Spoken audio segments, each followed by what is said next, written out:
Bismillahirrahmanirrahim and good evening. Today we are going to discuss about the United States and Venezuela's relations. As you know that a couple of days back, the American troops and forces, they have arrested the Venezuelan president and taken him back to America, where there is a case registered against him, drug trafficking against the Venezuelan president, Mr. Nicolas Maduro. But the interesting part of the entire episode is that the American president today, when he was talking to the newsmen, he also threatened the Cuba, Mexico, Colombia, and as well as in our region, Iranians, as the protests are going on in Iran against the price hike and their domestic issues. And the American president had once again threatened the Iranians as well.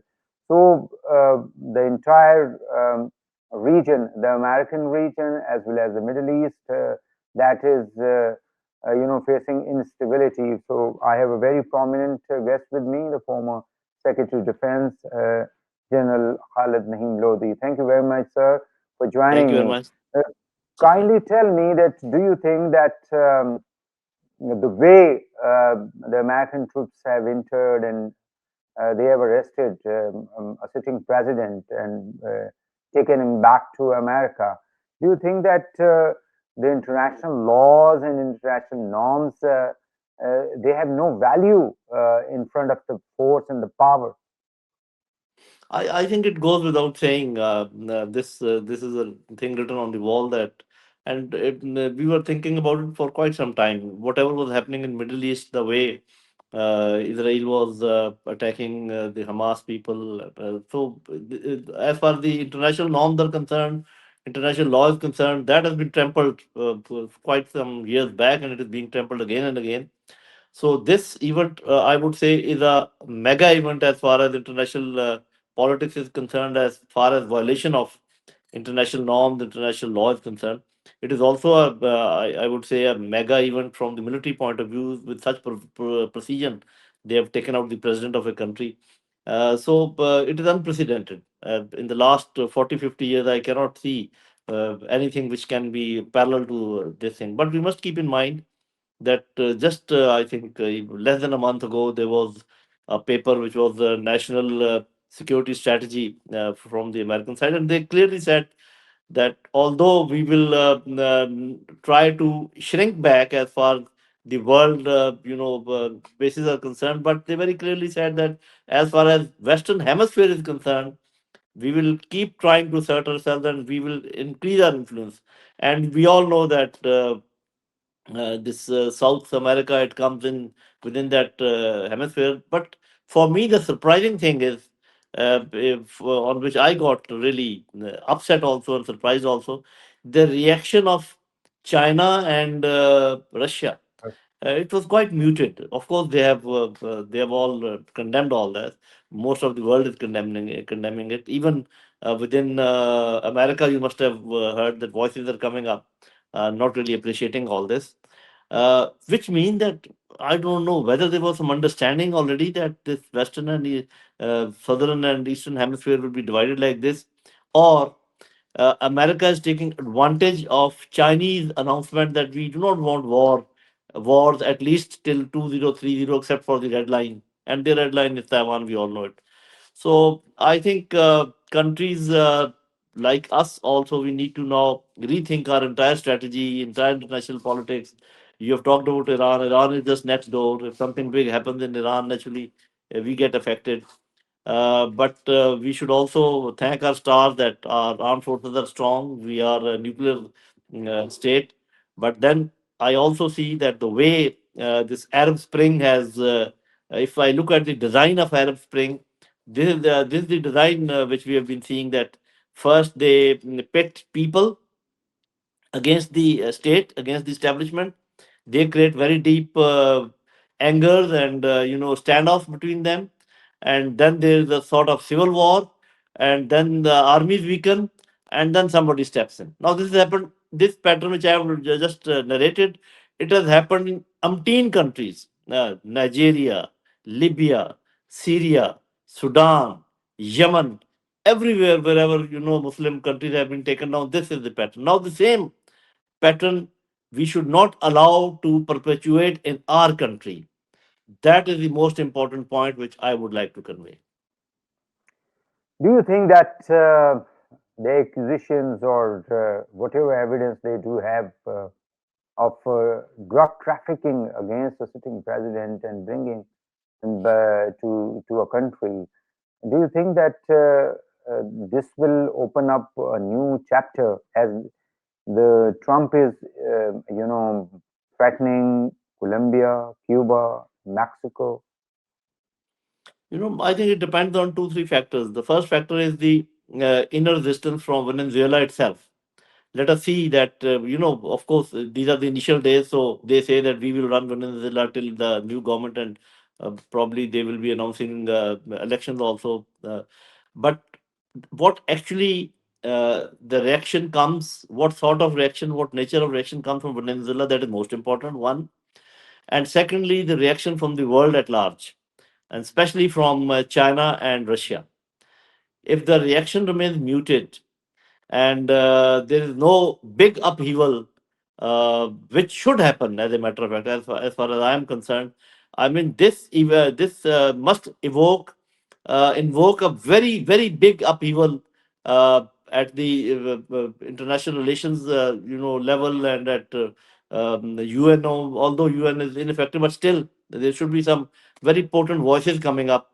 But if West remains quiet, if China remains quiet, if Russia is already entangled with them, it just continues whatever they are doing, and the countries which the President Trump has named, if they also do not put up a strong protest on this, then probably he will have his own way. That is what I fear.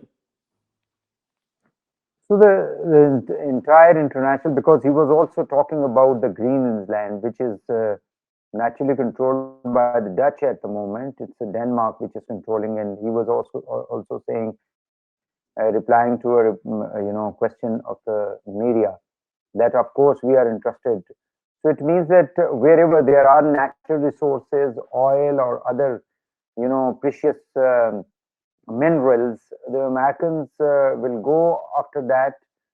Whatever is the method, they will decide the methodology according to uh, the strength of the country. Of course, these rare earth materials and some other minerals, they are important, but I think most important factor which has actually initiated this action also, that is the hegemony of petrodollars. You must have noticed that whenever there's somebody starts talking about the hegemony of dollar, or comes against them, you must have seen Libya was trying to do that. They were trying to bring in gold. Then other countries, whosoever talks about dollars and delinking petrol or oil from dollars, they face immediate wrath of the Americans.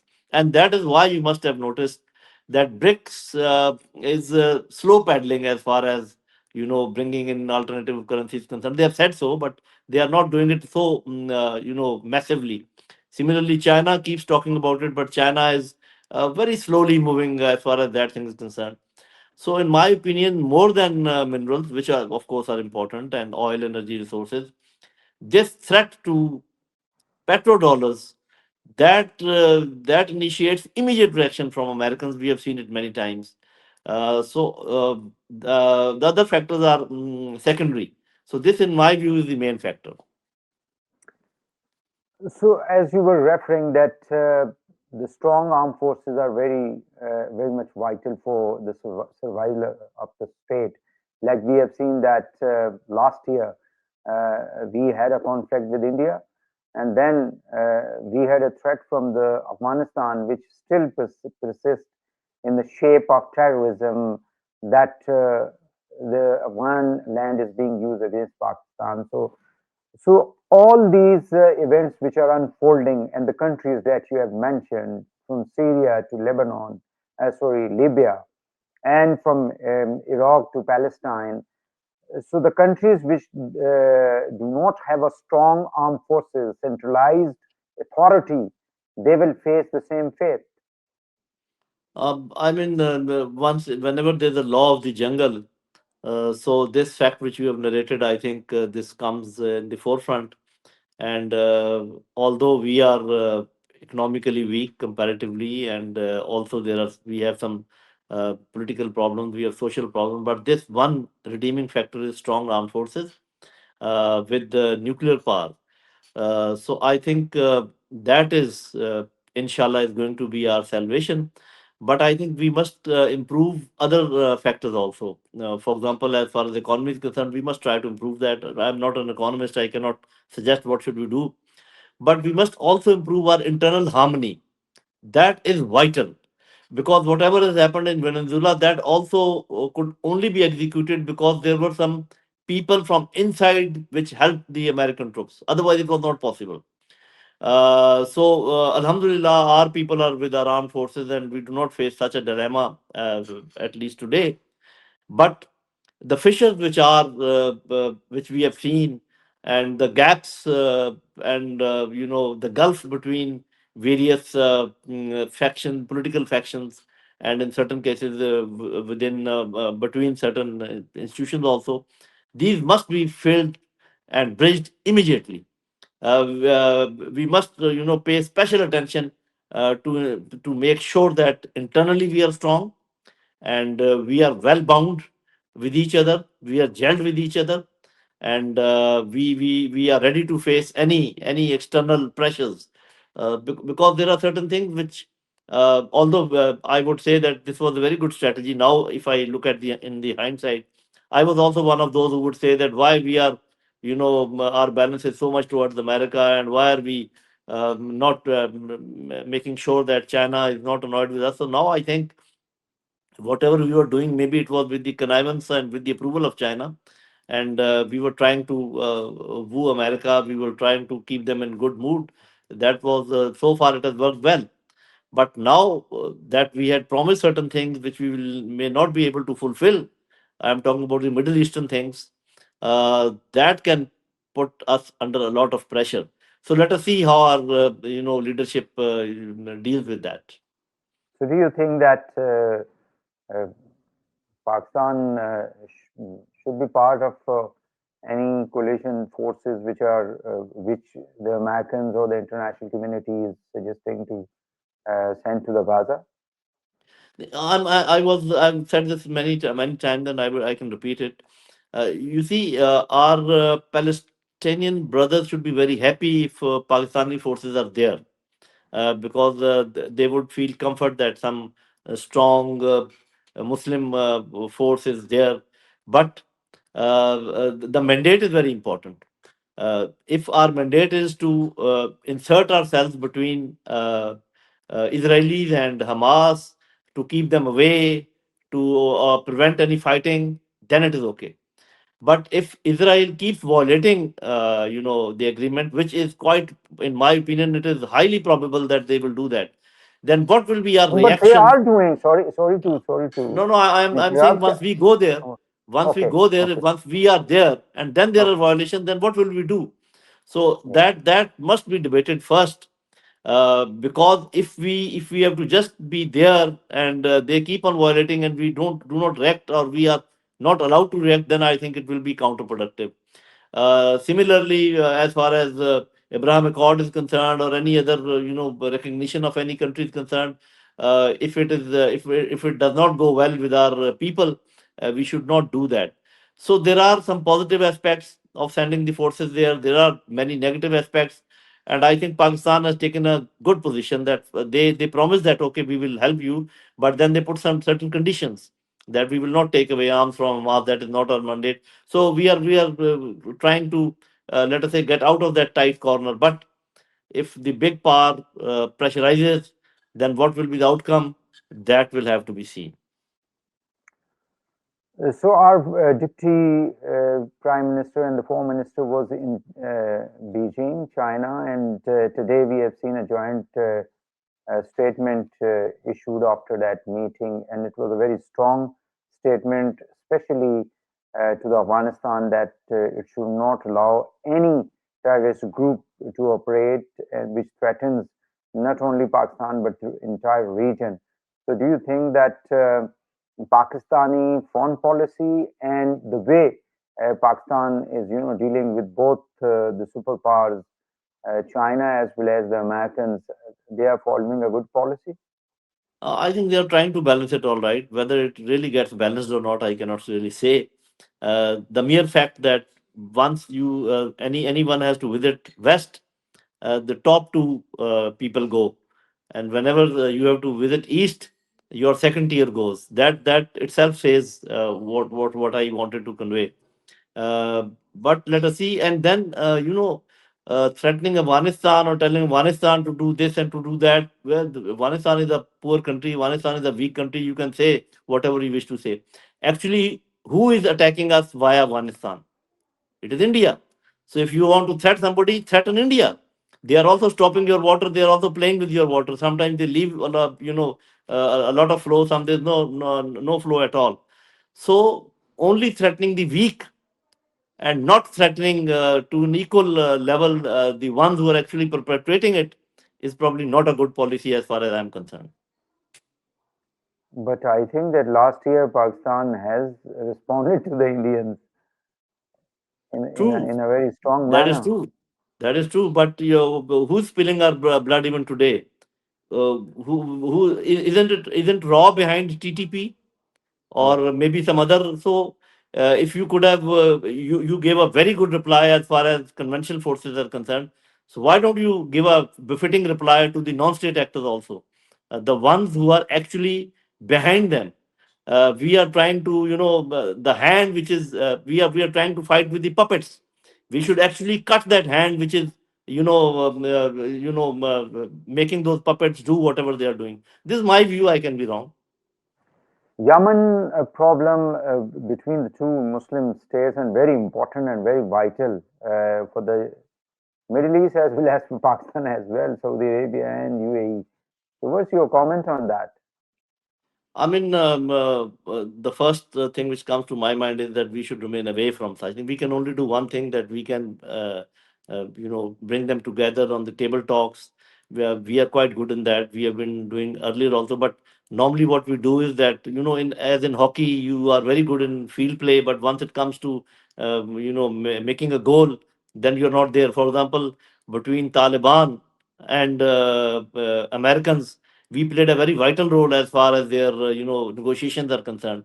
But once in Doha, the actual thing was being signed, we were not seen anywhere. So this should not happen. We should try to bring these two brother countries together and try to resolve their issues. But then we should be known for doing that. We normally, take a step back at the last hour. So, in my opinion, we should not meddle into their affairs. We should not take sides, and try to push both the countries to resolve that issue, because that can make the situation very dangerous in Middle East. Thank you very much, General Khalid Naeem Lodi, Thank you former very much. Defense Secretary, for your precious time, please. Thank you very much.